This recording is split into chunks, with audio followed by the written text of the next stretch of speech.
Today we celebrate the sacrament of love, not only because Ryan and Rodora loves each other so much,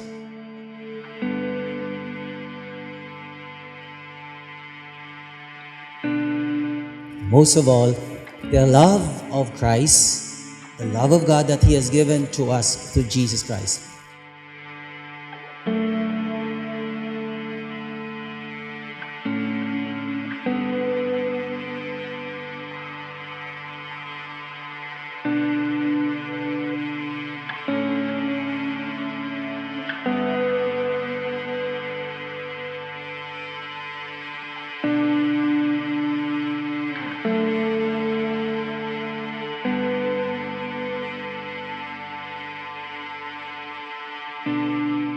But I can tell you how Christ has shown us His love.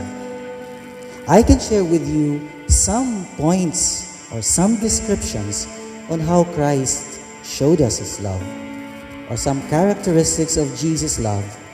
And I hope this would be something that Ryan and Rodora, you, the two of you, could hold on to as you journey together as husband and wife.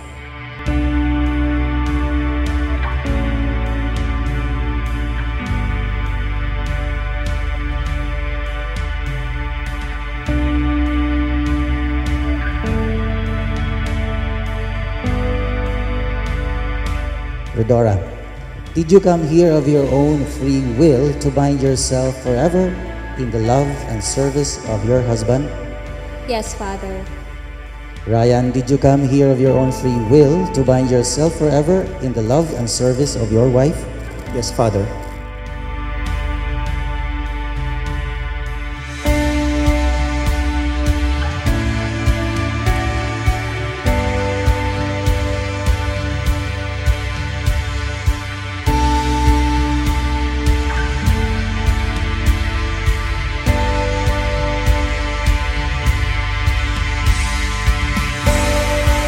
Ryan, thank you for stumbling into Rodora's life on God's perfect time, for grabbing Chance by the balls and pursuing her, for taking the risk to be with her, for loving her, including unlikely shapes and sizes of her continents, for including her in your plans for the years ahead, for making her dream proposal into reality.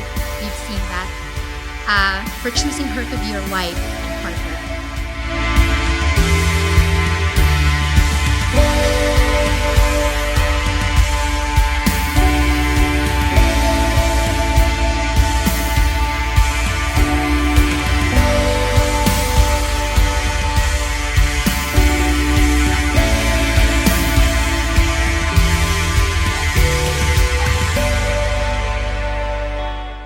The first characteristic of love, the love of Jesus, is openness.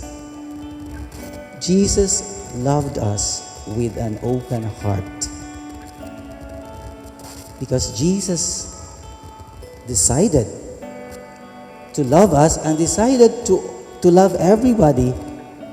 No ifs, no buts, no conditions. He just decided to love.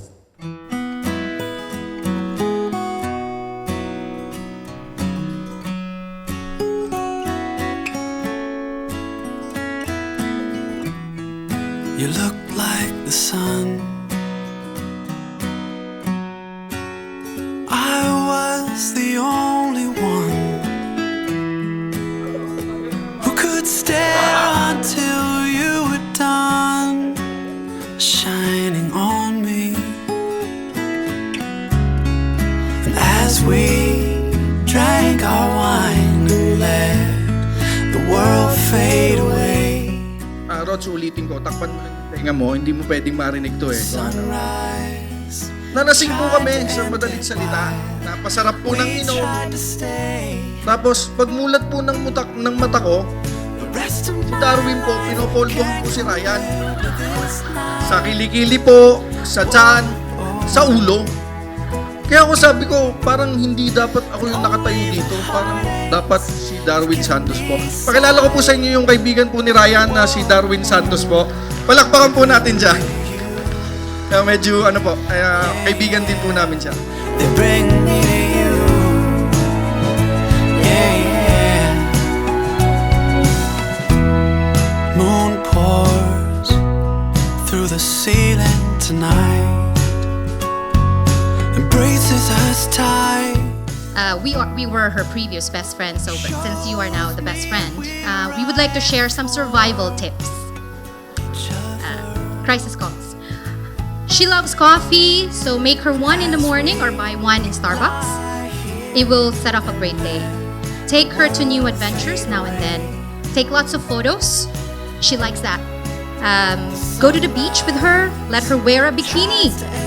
And leave her in peace with a book. You can always disturb her later. Listen. Really listen. Watch Broadway shows together. There are still more, but I'll stop here. You can always ask us on another time.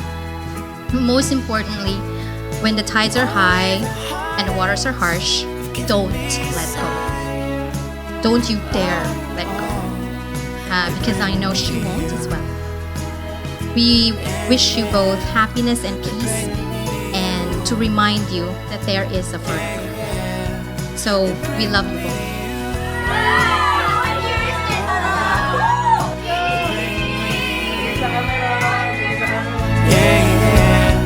People change, things change, newlyweds change.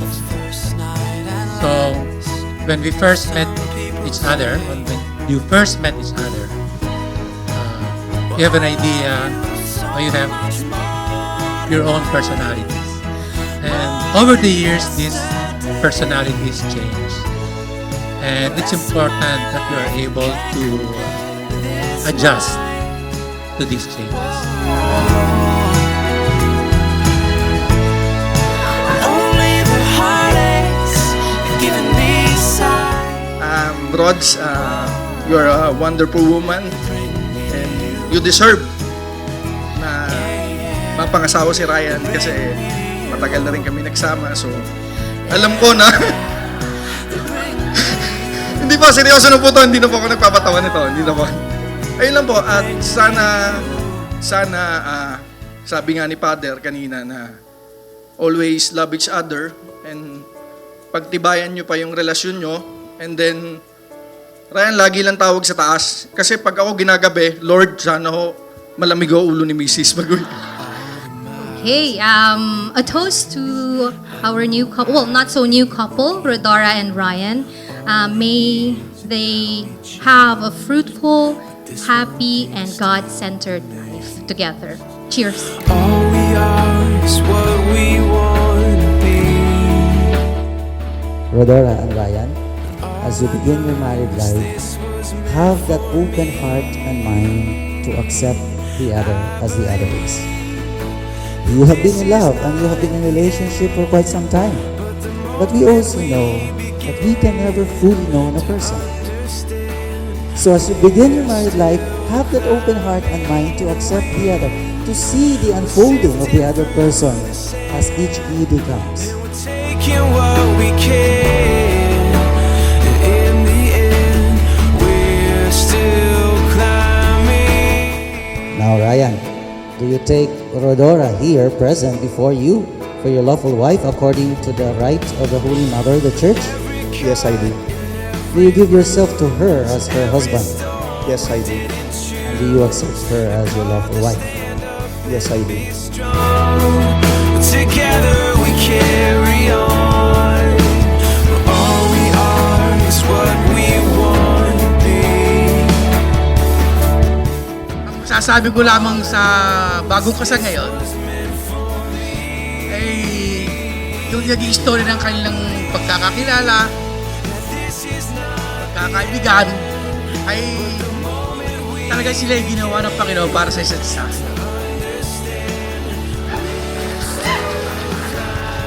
Kaya ang aking inaasa sa kanila, sila yung marunong magbigayan. Huwag niyong sasalubungin ang init ng ulo ng bawat isa. Pagka sinalubong niyo ang init ng bawat isa, yan ang kasimula ng gulo. Kaya pagka mainit yung isa, kailangan yung isa malamig. Hindi pwedeng pareho kayo mainit. Still you know we'll never stop. Oh, I believe. Openness doesn't mean we just have to accept everything. But the moment we Openness also comes love. The love to be able to correct whenever the other is wrong. And the openness also to accept the correction from the beloved. how we take what we can. In the end, we're still climbing. Rodora, will you take Ryan, dear present, for your lawful husband according to the right of the Holy Mother of the Church? Yes, I do. Will you give yourself as his lawful wife? Yes, I do. Will you accept him as your lawful husband? Yes, I do.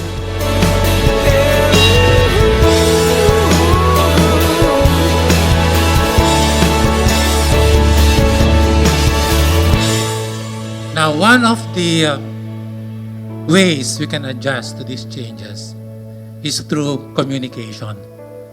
Okay. So we should have constant communication with each other. And to give you an example, so that you will know how to communicate with each other. So, for example, when Rhods says to Ryan, Ryan, maglaba ka na. So, how would Ryan communicate? He would say, yes, dear. Hindi lang yes, dear ang tuturo ko sa'yo. Pag sinabi ni Rhods, o Ryan, mag-iinuman na naman kayo ng barkada mo. So Ryan would say, no, dear.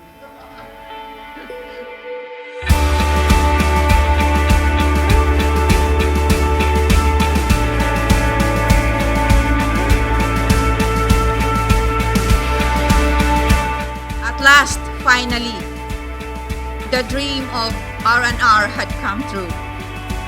Their church wedding.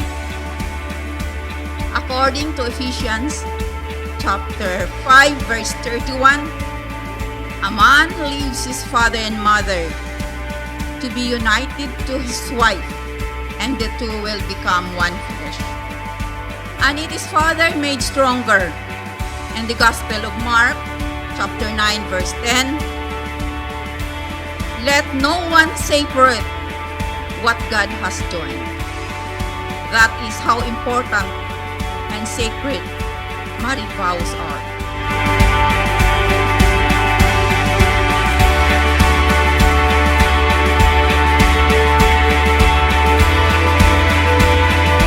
Pagkat yung istorya ng buhay niyo, yung inyong binida sa akin talagang yung pangyayari sa buhay niyo, pagdating na ulit kayong dalawa, siguro talagang sinilang kayo sa mundong ito para sa isa't isa kayo Kaya inaasahan kayo ay magsasama hanggang sa huling sandali ng inyong buhay sa mundong ito.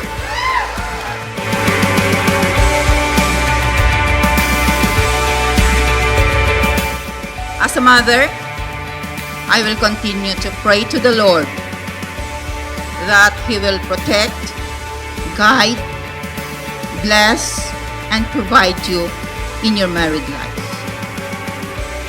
Rest assured, not a single second will pass away without you in our hearts and in our mind. Although we are 1,000 miles away, but then, just a click in the Skype, we are connected.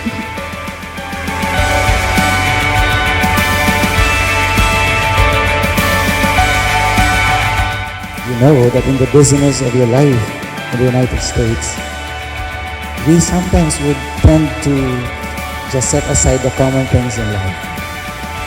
Allow Jesus to be always there and allow the other to remind you that you are husband and wife. Take time to be together. Take time to be with the Lord.